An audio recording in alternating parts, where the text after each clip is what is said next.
Welcome to Mischief Wargaming. I'm John, and this is Blood Bowl. Continuing the first round matchups for the Mischief Cup, this video sees the Halflings of the Greenshire Greats take on the brutal Khorne team, the Borderland Bloodseekers. The game is sure to be violent, and the Halflings have one hell of a hill to climb. The Borderland Bloodseekers are little more than crazed lunatics. They are essentially a normal Chaos team, but with almost every player having the Frenzy skill. This means that even basic Marauders can throw up multiple blocks each turn, and the stronger Bloodseekers can become truly nasty opponents. However, Frenzy is as much a curse as it is a blessing, as canny opponents can use Frenzy to force players to isolate themselves. Backing the team up is a Bloodspawn, an absolute brute who poses a genuine threat to just about everything and anything. With Claws and Mighty Blow, a Bloodspawn is a concern especially for the Treemen. However, Unchanneled Fury and Loner tend to keep them in check. The Khorne teams are pretty simple. Kill the other team, score a touchdown if there's time at the end. Their opponents couldn't be more different though. The Greenshire Greats are Halflings, often considered one of Blood Bowl's joke teams alongside Goblins and Snotlings. That isn't to say that it's impossible for Halflings to win. They have some tricks up their sleeves.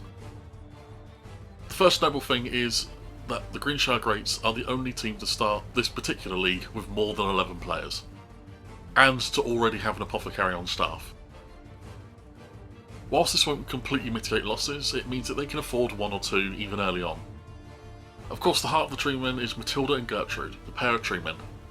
Treemen are generally considered one of the strongest and toughest players in the game, and with good reason. Stronger than anyone on the Khorne team, and more armour than pretty much anyone else in the game. Mighty Blow and the ability to throw teammates. The only downside is how slow they are. They only move 2 spaces a turn, unless if they don't take root, which essentially immobilises them for the rest of the drive. Like last video, I didn't film the pre-game rolls. But with the teams being too close in team value, there were no inducements or prayers to Nuffle. The weather was nice, and the Bloodseekers have a total fan factor of 4 compared to the Greats who have 2. The Bloodseekers win the coin toss, and have chosen to kick first. The team set up with the Bloodspawn and Bloodseekers front and centre, with the Khorne flank, ready to charge in. The Greats keep the Treemen up close with the Hefties also on the line, and the ball's kicked.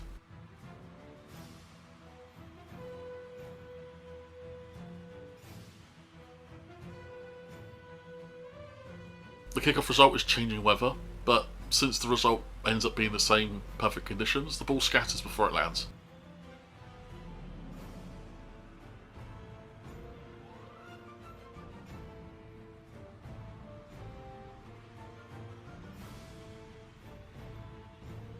It lands in the Bloodseeker's half, causing a touchback, allowing the Greats to give the ball to any player. The Halflings take a gamble and they give the ball to Matilda, the Treeman. It should at least prove difficult to take the ball from her at the very least.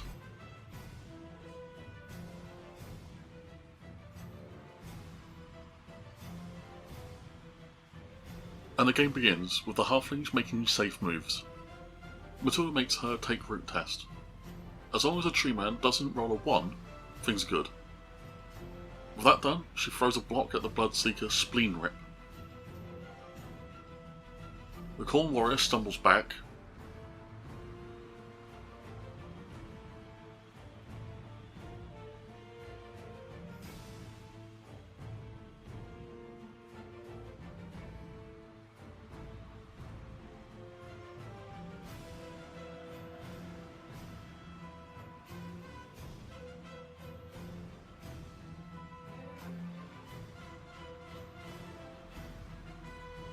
Gertrude then avoids taking root as she blocks Bloodcall, the Bloodspawn. I'm gonna get sick of saying blood by the end of this.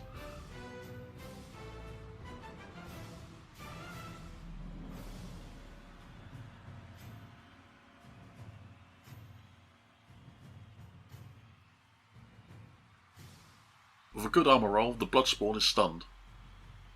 I could have used Mighty Blow to make it an 8, knocking him out, but I forgot. Mistakes happen.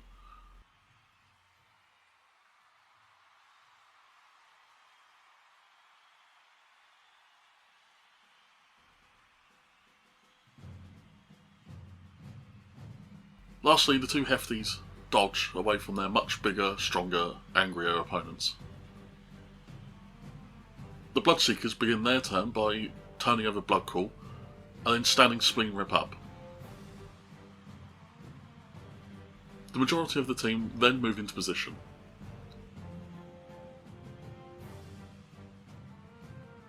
Apart from the two tree men, the Khorne team all have a strength advantage. With everyone in position, the Khorne Snarlskin blitzes Matilda. This was risky, as even with all the offensive assists, the tree man is still stronger. So while 2 block dice are rolled, it's the Halfling team that chooses the result. Thankfully, the choice is moot, as both results are a pushback.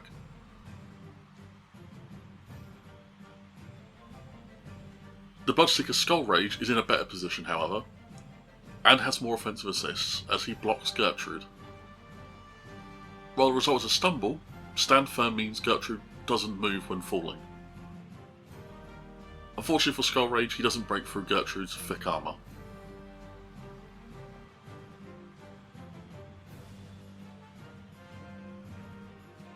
With some help, Warwick Barley Dance gangs up on Grimner, which causes him to stumble. But it doesn't break his armour.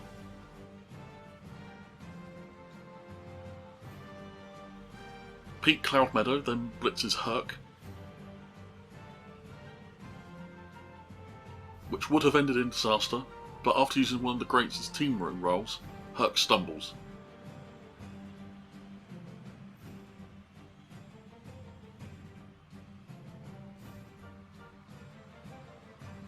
But his armour holds.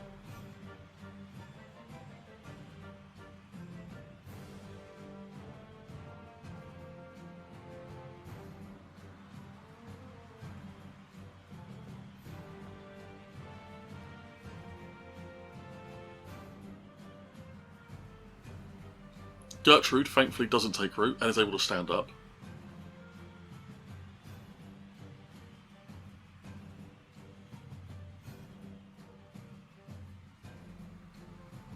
Matilda attempts to pass the ball to parry River Barrel.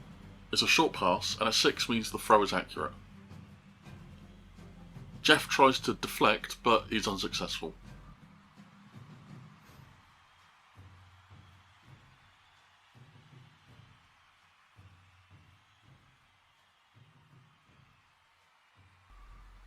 River Barrel easily makes the catch, getting the ball away from the centre fight.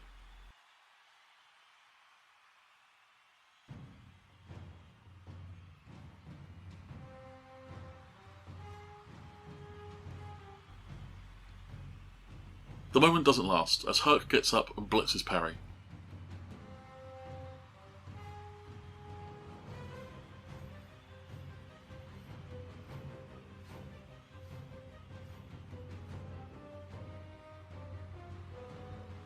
Because of Frenzy, a second block is enough to push River Barrel into the crowd.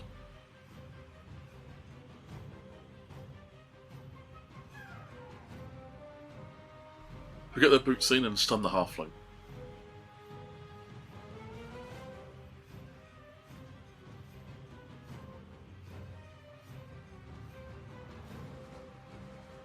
The ball is thrown back in by the crowd, presumably by Bloodseekers fans, as it lands in the Green Shire's half.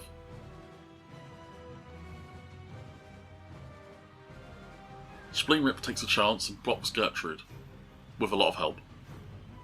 They succeed in bringing the tree down, but they are unable to break its armour.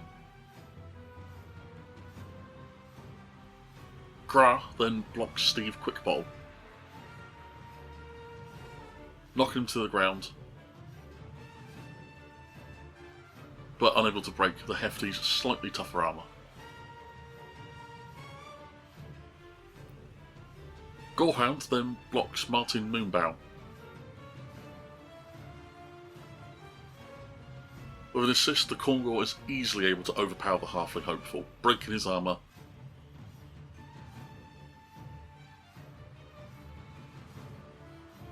and causing him to be badly hurt.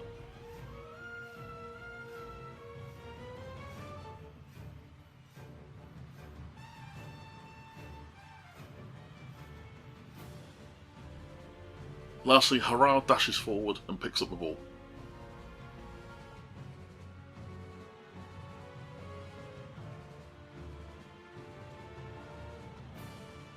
It's only turn 3 and things are already looking a bit rough for the Greats.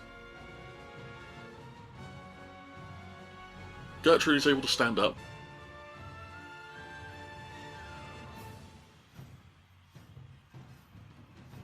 Before Quick Bottle and Dave Grassfound dodge away from their opponents and surround Hurrah.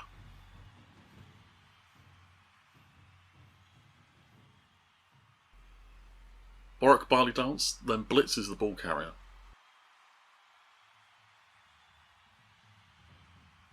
Knocking him to the ground.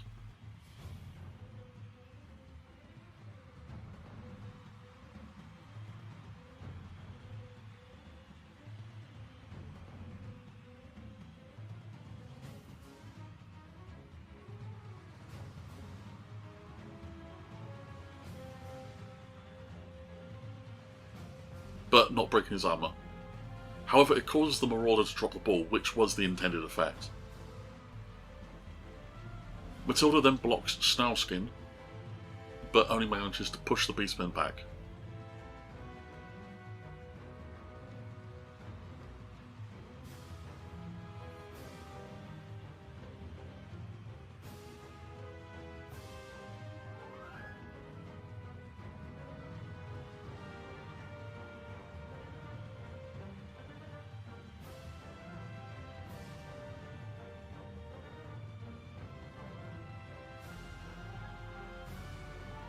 The Bloodseekers look to regain possession as Ra picks up the ball.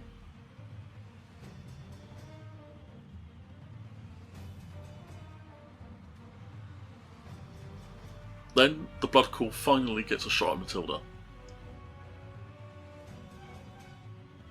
With a push and a both down result, the Borderland Bloodseekers take a gamble and refuse to use a team reroll, and choose the both down result. With Claws effectively reducing Matilda's armour from 11 to 8, the attack easily goes through. Using Mighty Blow on the injury roll causes a casualty.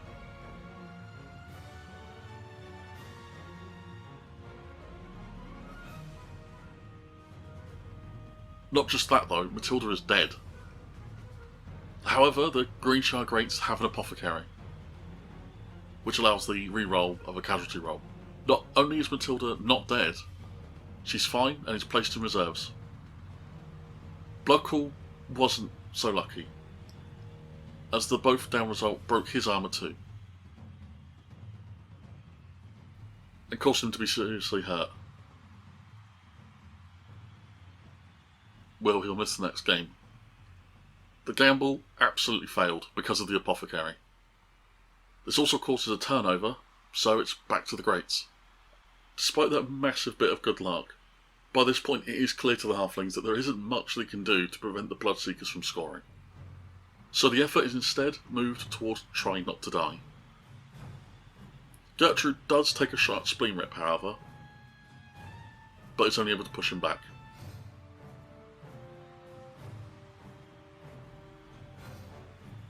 The Khorne team have a touchdown in the bag, but there's no rush to score. Snarlskin blitzes the remaining Treeman with some help.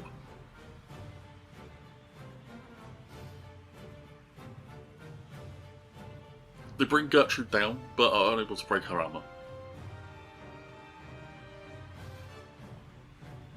Gorehound then blocks Danny Stoutwoods.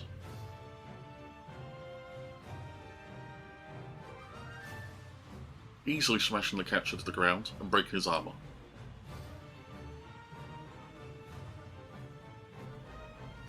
The resulting injury is a casualty. Stoutwoods will suffer a lasting injury following this game.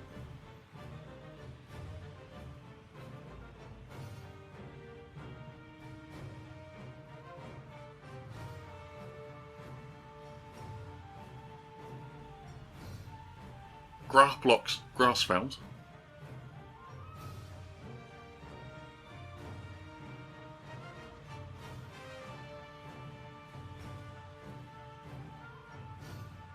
Knocking him out.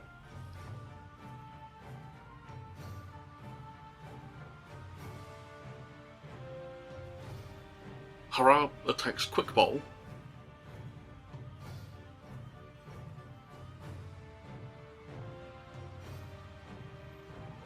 but isn't able to break his armour. Grimner then blocks Barley Dance, but is only able to push him. The follow-up Frenzy would also have caused a turnover, stopping the inevitable touchdown. So the Bloodseekers use a team reroll.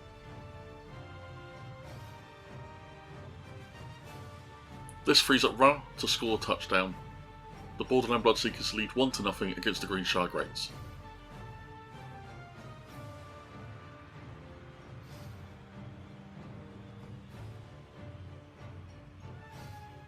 As the teams line up for another drive, the Bloodseekers kick the ball. The kickoff event this time is Blitz. D3 plus 3, in this case a total of 6 players, from the kicking team can move before the receiving team. One can even perform a blitz action. So the Bloodseekers who want to move do so before Gorehound blitzes Martin Moonbow.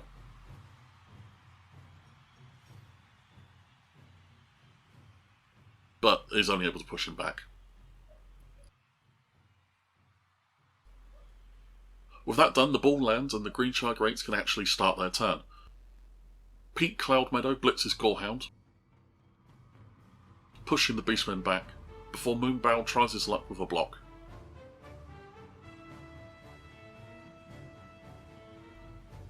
Unfortunately, he's only able to push back the Khorne Gore.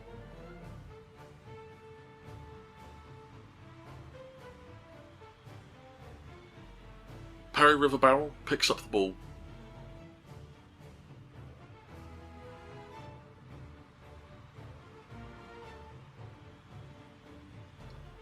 Wes Summerbraid tries to dodge away from the Chaos team, but has to use a dodge reroll. Gertrude avoids taking root before blocking Hurrah.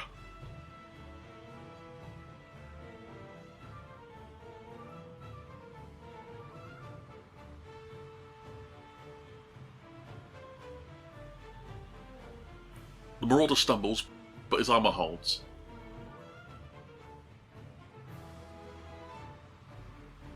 Matilda, however, takes root.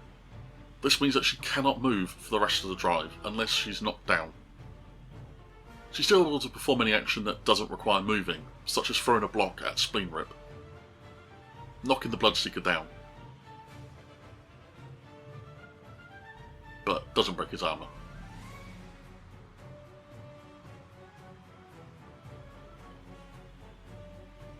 The Khorne team begins with Hurrah and Spleen Rip standing up, before Skull Rage blitzes Gary Humblespret.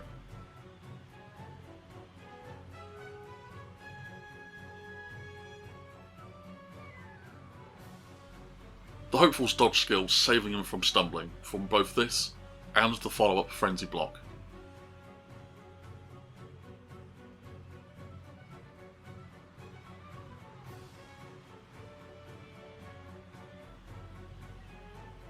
Jeff blocks Warwick Barley Dance.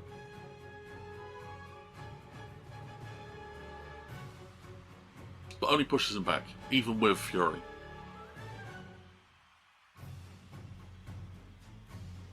Gorehound then blocks Cloudmeadow, again only pushing the Halfling around.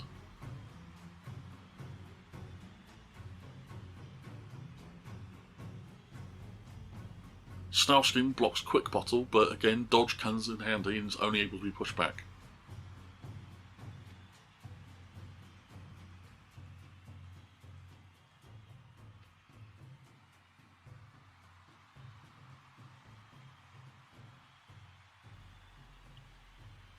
Herc and Ra then dodge away from their Halflings.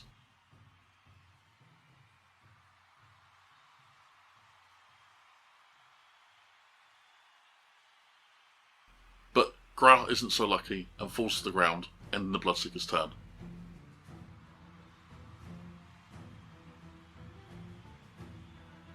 The Green Shire Greats begin their turn with Pete Cloudmeadow dodging away from the Khorne team.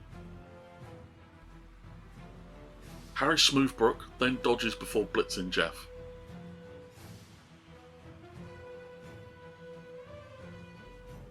To avoid disaster, a team reroll has to be used. And Jeff goes down.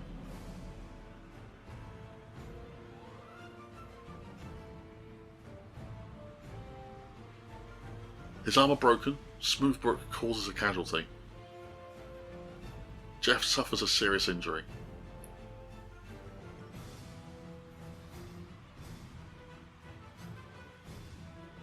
This then frees up River Barrel to run up the pitch, performing a dodge to get up close to Gertrude.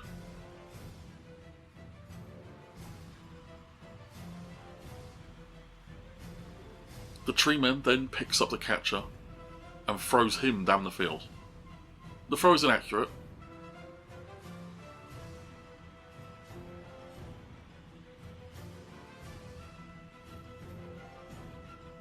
And River Barrel messes up the landing, but it's nothing that a team reroll can't fix.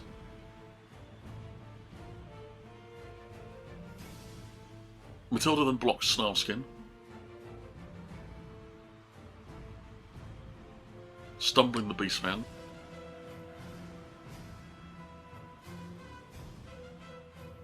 But his armour holds.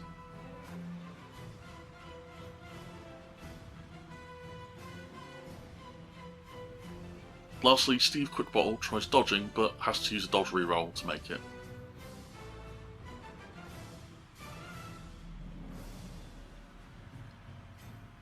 With the Halflings now suddenly and dangerously close to scoring, the focus is now on murdering Perry Riverbarrel. First though, Gorehound blocks Martin Moonbow, pushing the hopeful into the crowd.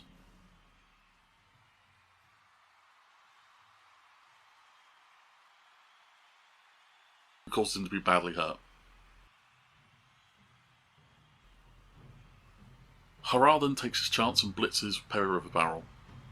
He has to pass a rush check to make the attack, which he does. The Halfling's dodge skill means he's only pushed back.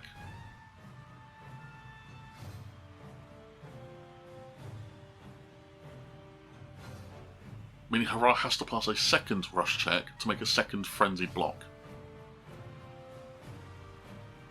Unfortunately for him, the second attack also only pushes Riverbarrel back. Herc then blocks Summerbraid, only pushing him back. The frenzy block afterwards knocks the Halfling down, but his armour holds. Lastly, Skull Rage blocks Gary Humble Spirit, who is saved by his dodge skill. The follow-up frenzy block knocks the Hopeful down.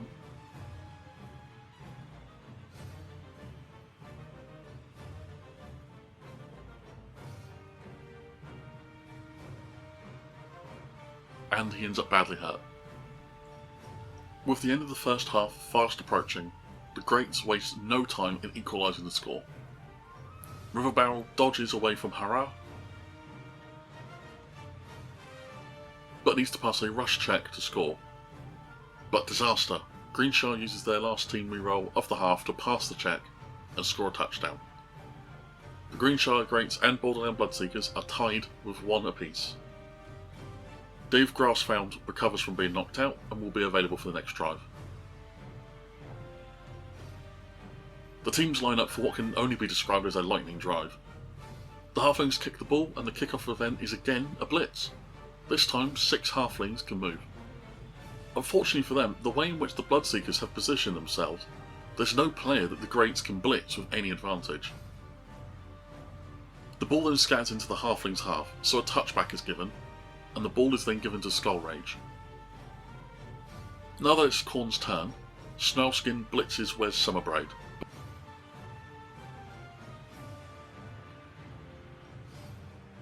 But only pushes him back.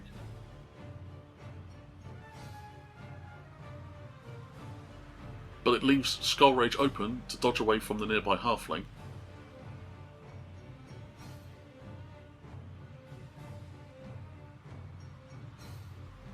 And then after passing 2 consecutive rush checks, the turn ends with the Bloodseeker just close enough to score next turn. There isn't much that the Greats can do other than try and get in Skull Rage's way. Bloodseekers don't have great agility, but more importantly they also lack dodge, so forcing him to make multiple dodge rolls is going to be the way to reliably get the ball from him.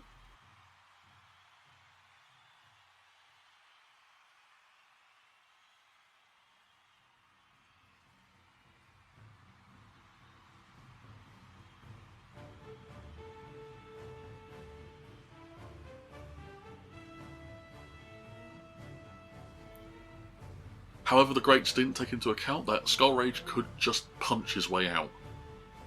Skullrage blitzes Summerbraid, pushing him back.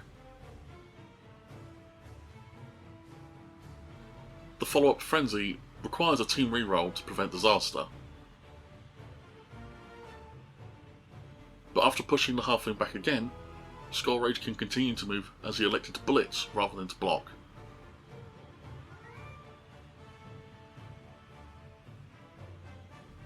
He dodges away and runs into the end zone.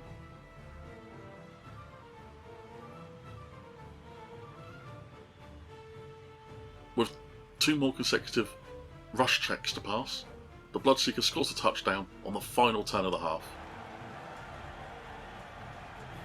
So the current score is Borderland Bloodseekers 2, Greenshire Greats 1. We're going straight back into things with both teams lined up and the Halflings ready to kick the ball. This time the kickoff event is cheering fans. Both teams roll a die, the highest, the Greats in this case, make a roll on the Prayers to Nuffle table. The prayer result is fan interaction. Any casualties caused to the Khorne team by the crowd will award star player points to the Halflings as if they caused them directly.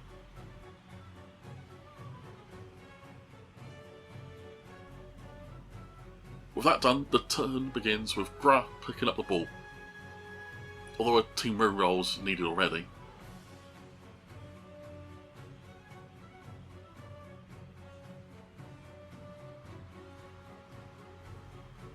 Gorehound blitzes with Summerbraid.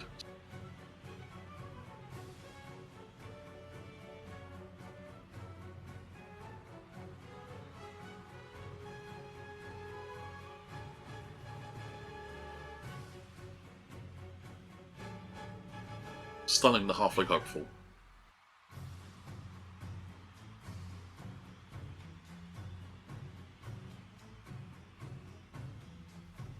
Skullrage then blocks Steve Quickbottle, knocking him to the ground, but not breaking his armour.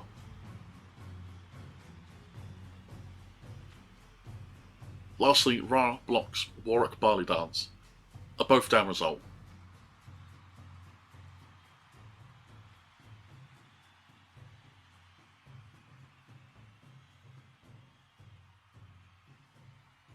Barley Dance ends up stunned,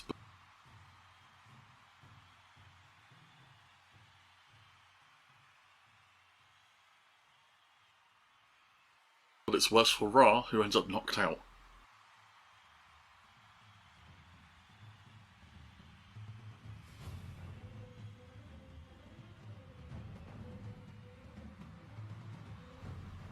Pete Cloudmeadow blitzes Gra, but elects to use a team reroll to avoid the both down result.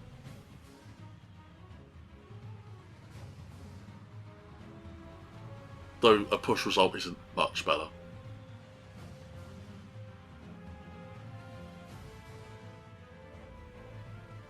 Matilda avoids taking root and blocks Spleen Rip.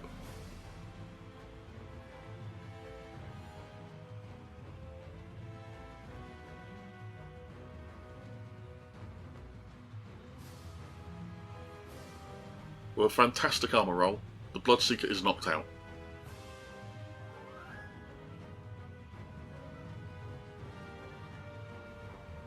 Unfortunately, Gertrude does take root and cannot move for the rest of the drive.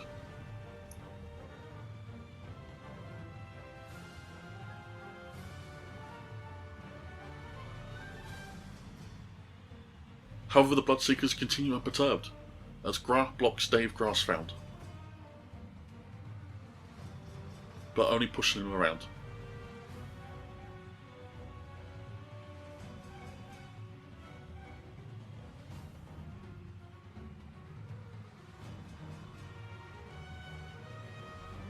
Skullrage then blocks Quickbottle.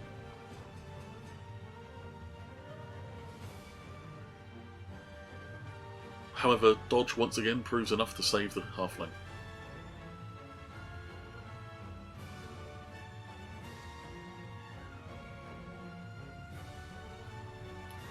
Grumner then blitzes Perry River Barrel.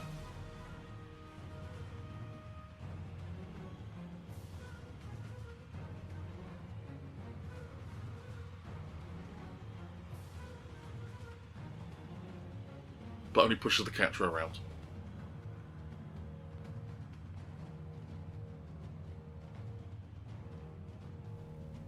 Herc then attempts to dodge but falls flat on his face, which ends the Bloodseeker's turn.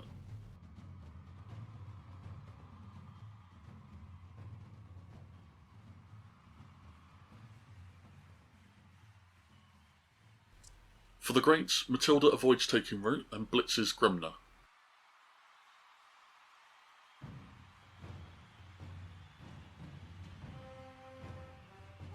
Causing him to stumble back.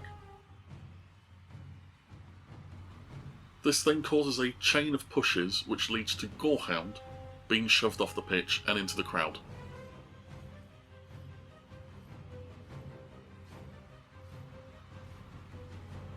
Grumner is fine, but the Gorehound is stunned and placed in reserves. He's off the field for this drive. Perry River Barrel then blocks Gra, also pushing him into the crowd. Like Gorehound, Gra is merely stunned, but as he had the ball, it gets thrown back in.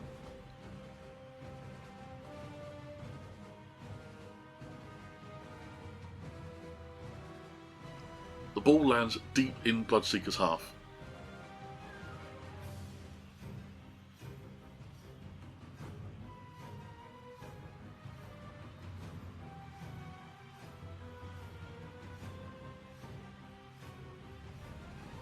Ned Forefoot tries his hand at dodging, but even with the team reroll from the skill, he fails and falls, his armour just about holding. After a bit of a disastrous turn, losing multiple players and possession of the ball, the Bloodseekers try and regroup. Skull Rage blocks Harry Smoothbrook.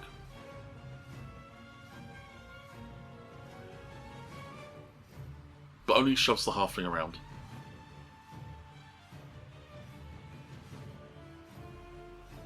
Snarlskin then blocks Pete Cloudmeadow.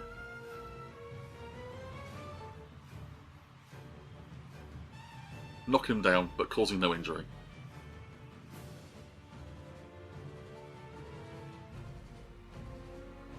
With things surprisingly looking up for the Greats, Matilda blocks Grumner.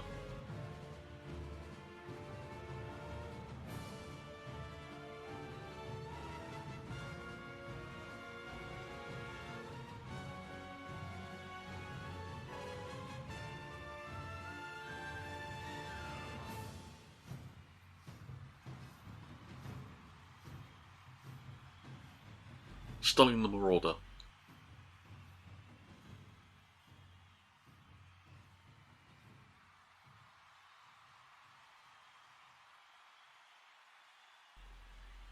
This frees up the surrounding mob of halflings to move and support Steve Quickbottle as he blitzes Herc.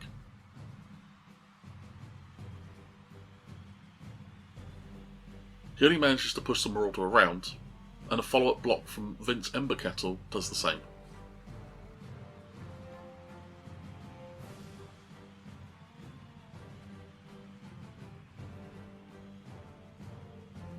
Hurrah might be feeling the pressure, as he needs to use a team reroll just to pick up the ball.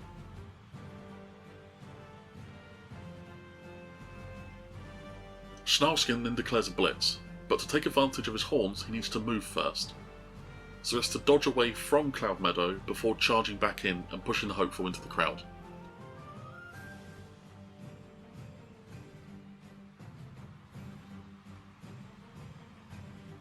Who end up knocking the halfling out.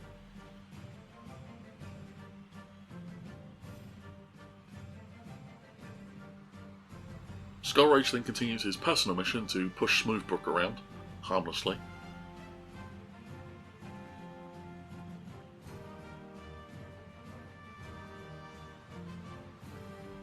Herc then fails a dodge roll, ending the Bloodseeker's turn.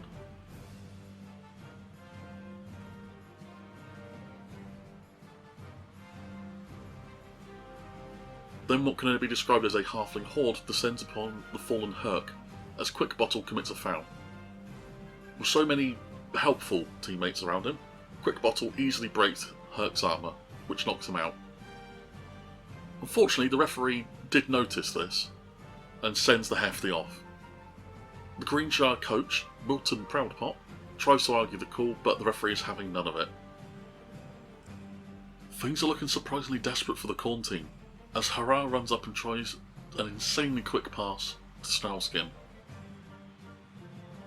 However, even at such a short range, he misses, the ball limply landing by both players' feet. Which is bad news, as the bloodthirsty halfling horde then charges towards Hurrah and Snarlskin.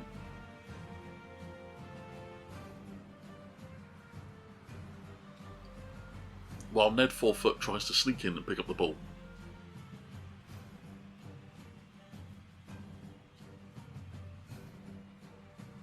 Unfortunately for him, not even a team reroll can help as he fumbles the ball and it scatters.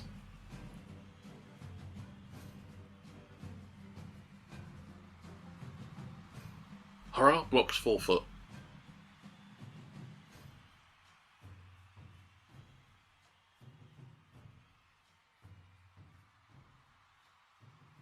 Only managing to push him around.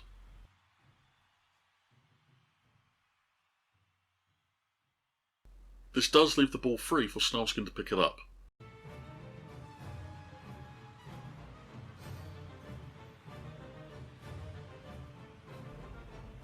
But even the Khorne can't get a grip on it, and the final team reroll for the Bloodseekers doesn't even help. Unfortunately for Snarlskin, this also ended his turn a bit too close to Gertrude, who blocks the Beastmen, knocking him down, but failing to break his armour.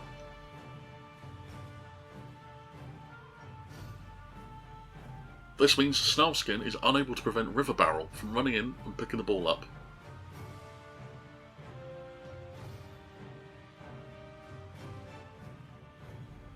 The rest of the halfling horde managed to descend upon Hurrah as Warwick Barleydance blitzes the marauder.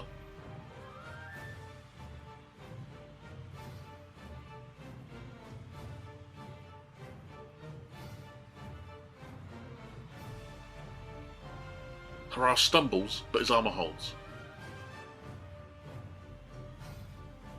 Ned 4-foot doesn't think that this is enough though, and goes in to commit a foul,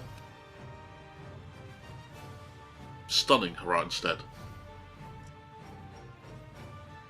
With so little left on the field, the Bloodseekers just need to stop River Barrel from scoring to claim a win. With that in mind, Snarlskin dodges away from the halflings and charges at the catcher.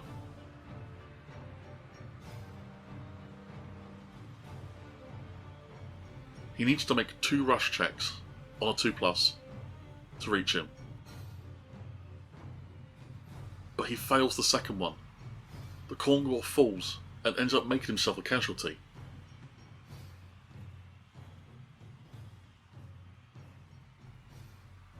This leaves the game pretty much open for the Greats to score.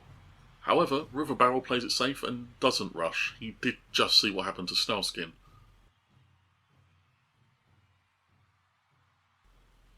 The other halflings then turn their attention towards Grimner.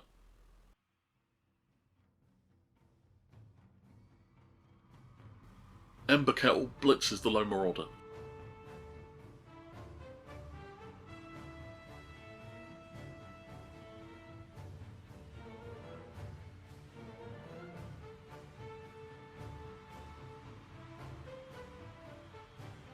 Stunning him, effectively removing him from the game.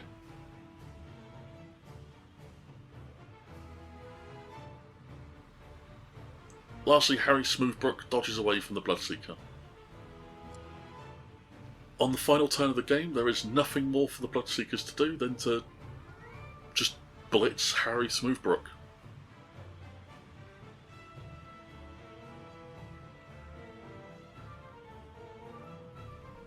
With the halfling finally being taken off the pitch, being badly hurt. But this is ultimately meaningless as Perry River Barrel crosses the line, scoring his second touchdown and ending the game. The final score is the Borderland Bloodseekers 2, Greenshire Greats 2.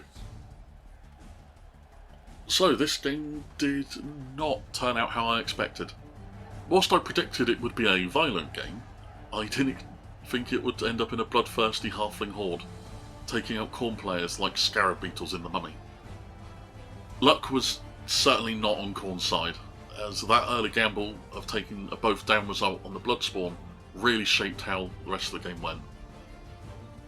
But it was also a perfect example as to why you should always try and take an apothecary, or a tree surgeon in the Halflings case. The league standings currently look like this. The Bloodseekers gain an extra point for causing 3 or more casualties, so are currently second. Notable team changes are that the Bloodseekers have now hired an apothecary with their winnings, and that the Greenshire Greats, true MVP of the game, Parry River Barrel, has taken a diving catch skill. For a more thorough breakdown of the post-game steps, check out the post over on mischiefwargaming.com. And that concludes Game 2 of the first round of the Mischief Cup. The next game sees the Dunderhaven Duke Imperial Nobility team take on the Hexoatl Sun Warriors Lizardmen team. Until next time, thank you very much for watching. Take care.